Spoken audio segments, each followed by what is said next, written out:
do you have the feeling that there's more horror on TV or more people writing horror than there used to be before?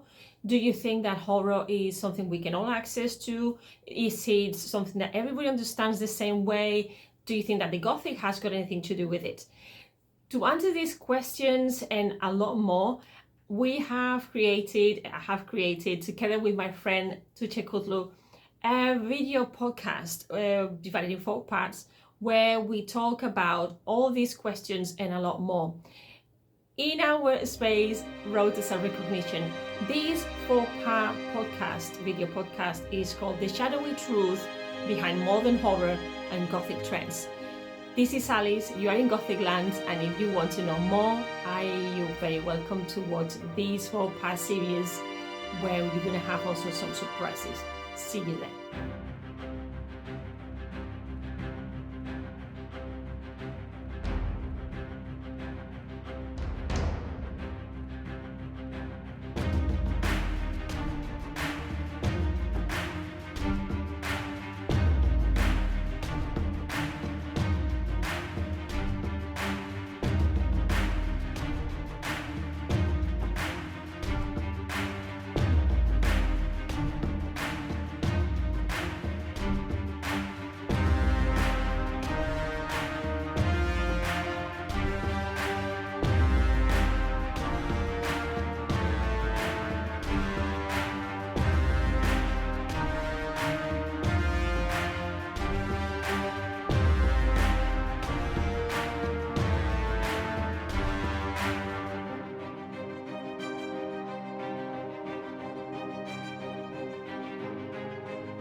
Hello friends, welcome back to the Road to Self-Recognition.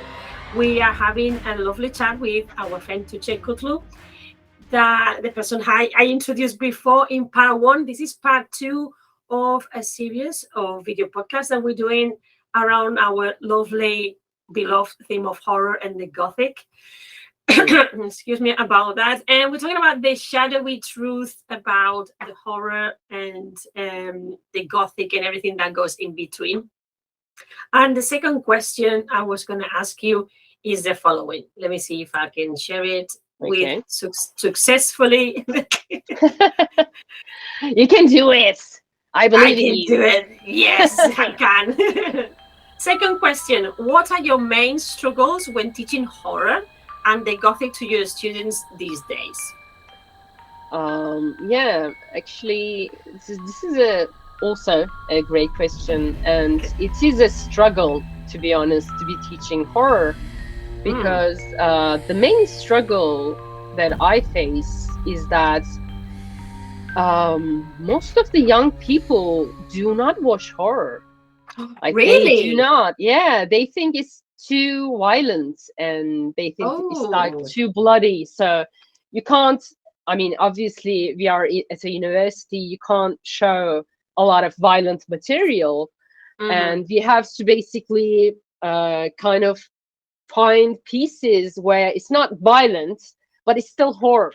So it's a big struggle to find that, because, you know, horror is violent most of the time, and not all the time, of course, but it's bloody, it's like blood, sweat and tears and all of that, basically. And so when there is a group of people who do not watch it and who think it's just gross, and you can't basically talk about it, so you have to first kind of lure them in, like lure them in to kind of like talk about horror.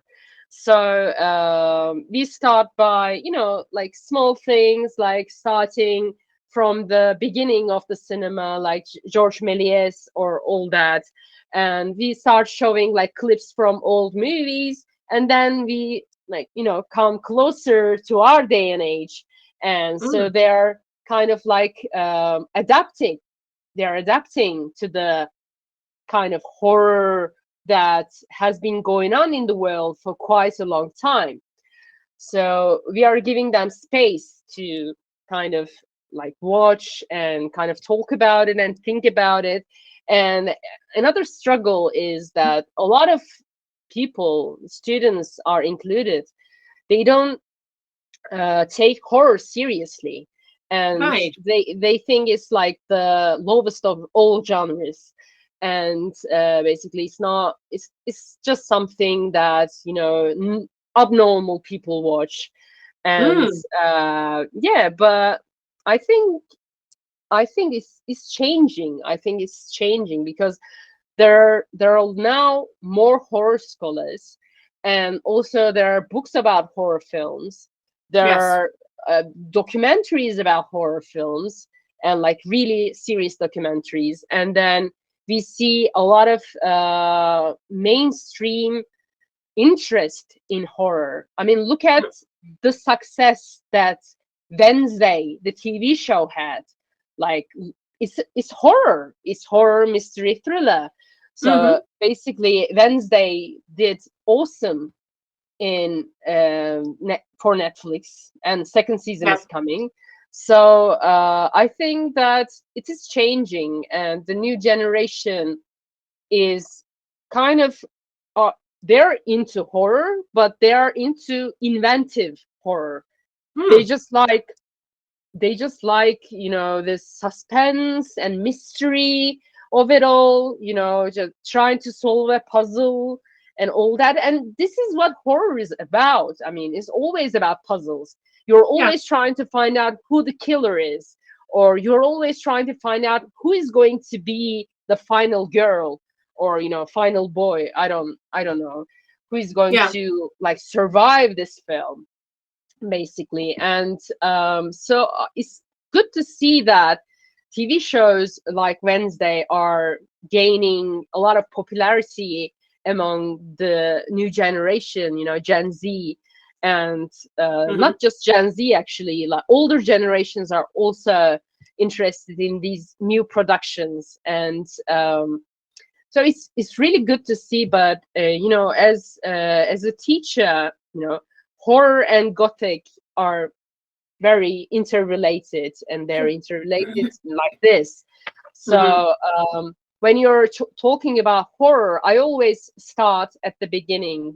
I start with the gothic, gothic Sure. literature, Frankenstein, and vampire. A lot of other books that we have, like gothic literature. Mm-hmm. And I start by talking about that because literature is how it begins with horror. You have to talk about literature first to be able to talk about horror films and its beginnings. And also, I think the new generation is more into screens and watching stuff. They're not really big on reading. Yeah. I've kind of noticed that in Mm-hmm. students. So we are kind of like to encourage them to read more.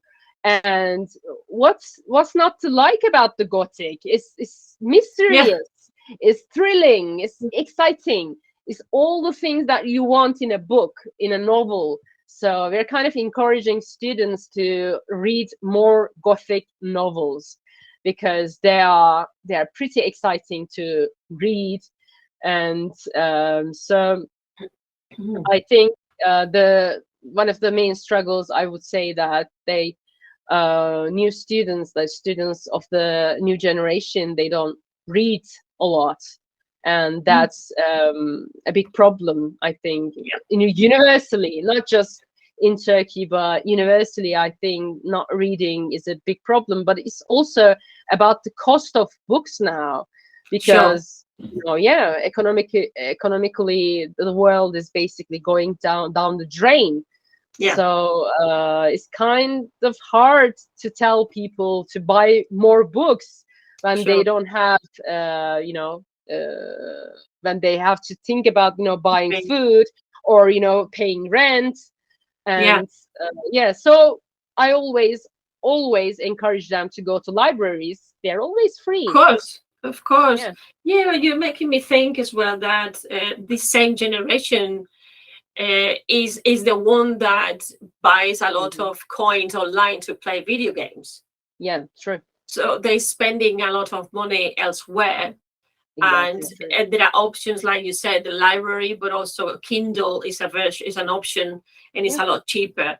Or even photocopying chapters here and there that always existed, has always been there.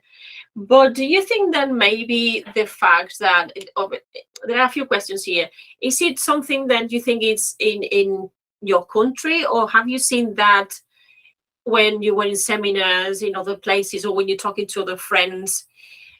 That's one question. But do you think there could also be the bringing up at home, these kids being overprotected by the parents by not making them see certain things? And I'm saying this because I exposed, maybe wrongly, my kids to horror because they're there, and somehow they like horror, maybe because of the influence, but Mhm. also they, I think that my kids are pretty balanced in the sense that they they can see, they can identify what we were saying in part one. They can identify that that's not a reality, that is Mhm. an alternative reality.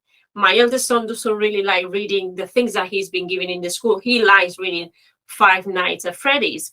So, Yeah. and is that because Yeah. as parents we've been exposing them too much to supernatural for the third time now? It's good. It's And good.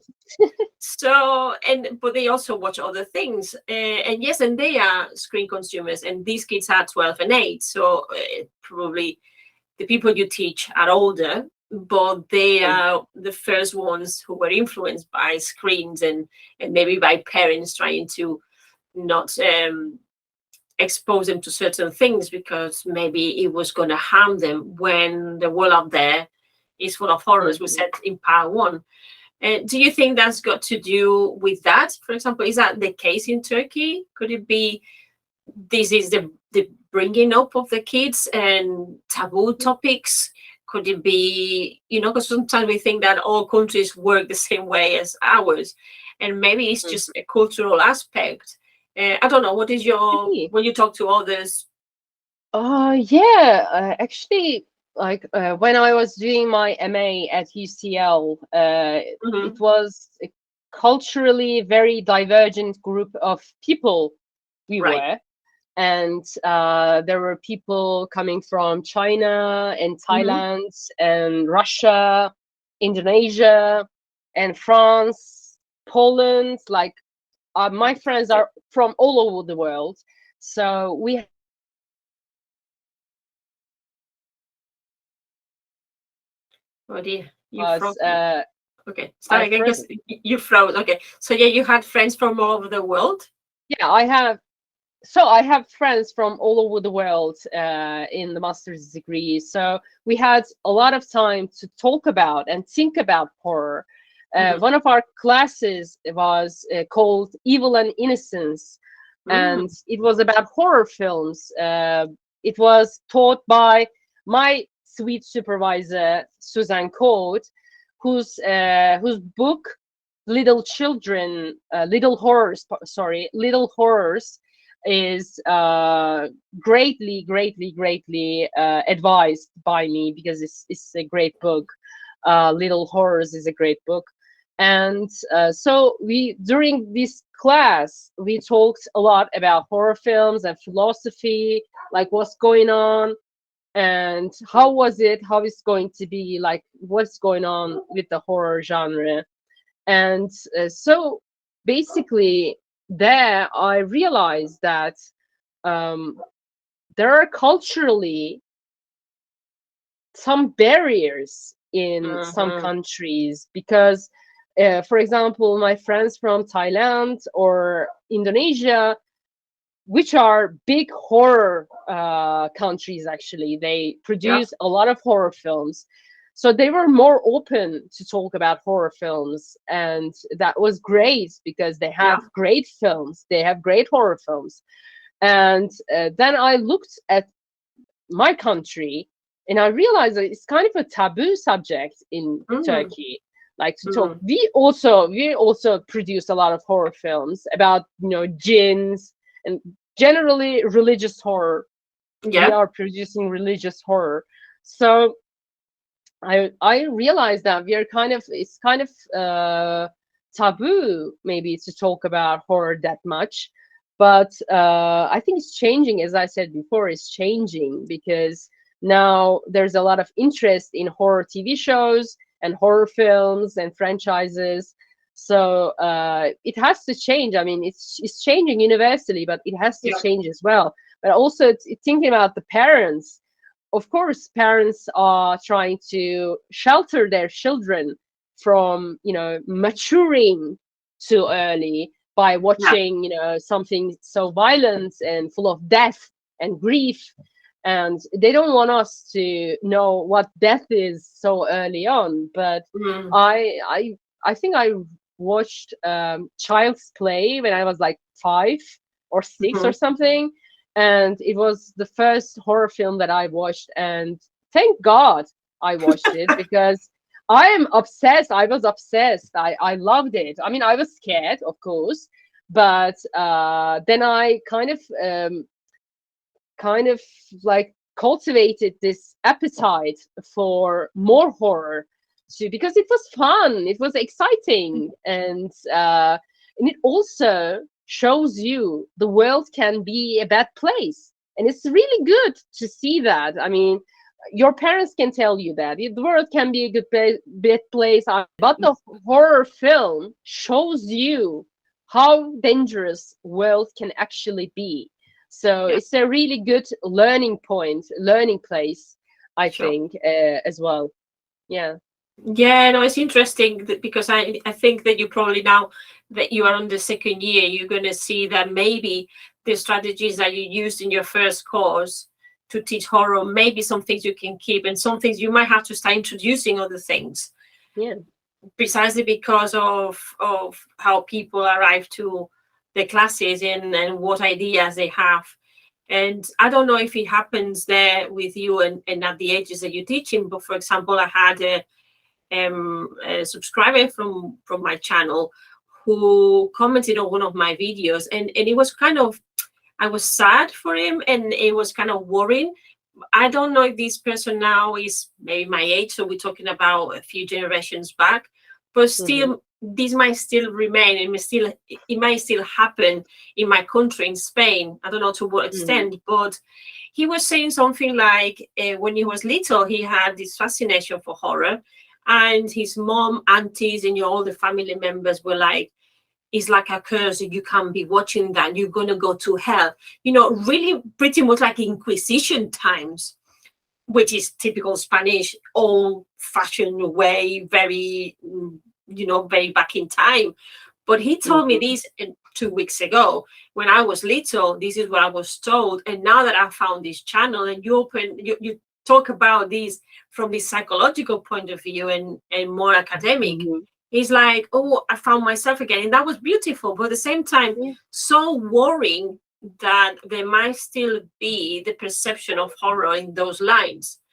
And what do Hmm. you do if you get someone like that in your class? How do you tackle someone like that? I mean, it's easier because he's a fan already, so you've got halfway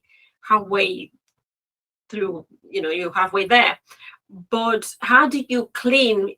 We're treading into the psychological area, and not every teacher has got a psychological degree, and maybe you Hmm. know, how do you handle Yeah.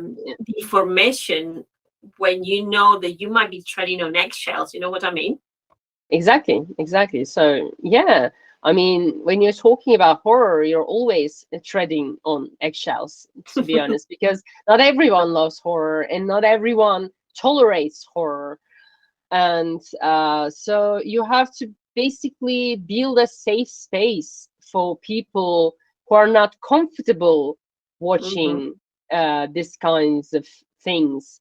So as I said, like, you start small, you start with, you know, non-violent stuff, from, you know, small scenes from there, from here. And you're basically, my strategy is try to get them interested by talking about the psychology behind horror, like why do we like horror, why don't we like horror, or like what makes horror a genre so popular, for example, and look at it as a collective but also individual psychological level, because horror is very, very in tune with psychology as well, because it plays with our fears. I mean, the biggest fears that we have, you know, dark and dying, or you name it. I mean, it's in the horror film. You name it, and it's in the horror film. So, yeah, I try to kind of get them interested by talking about the psychology behind it all. Like, why do we watch this, or why don't you like to watch it? And yeah, so do you use any resources, like any special books that you may use for this, or you just reference like general? Yeah, generally, you know, I talk about a little bit about Freud, and I talk a little bit about, you know, Jung. And as you know, as a Jungian yourself, that a lot of course, they weren't talking about neither Freud nor Jung. They weren't talking about horror films, but a lot of the things that they wrote about could be applied to horror films, and it's like really interesting. It's fascinating. It's fascinating. To be honest. Like, you're watching, for example, you're reading The Uncanny by Unheimlich by Freud, and then you're thinking to yourself, like, how is this not about horror films? Like, exactly, this has to be exactly about horror films. But, you know, just because he didn't write it about horror films doesn't mean that we can't apply it. So yeah, it's one of the Unheimlich is one of my favorite articles that I like applying to horror. It's fantastic. It's great. So I think we need to talk more about this, but more extensively at another point. So I'm just gonna invite people to first to follow you. Let me just bring up the screen again. So yes, the first thing I want to do is to invite people to follow you, follow Tugce on Twitter and on Instagram. Because then they can see also what you do, what you upload there, your sessions. Sometimes you post pictures about your seminars, and that's very interesting, or things that you might be reading sometimes. We all have time where we post more or less, but yes, that's the place to go. And also, if you've liked this video, you found it interesting, educational, please support us. We have, through me, I'll be paying Tugce as well, my Kofi page, Alice in Gothic Land 1402.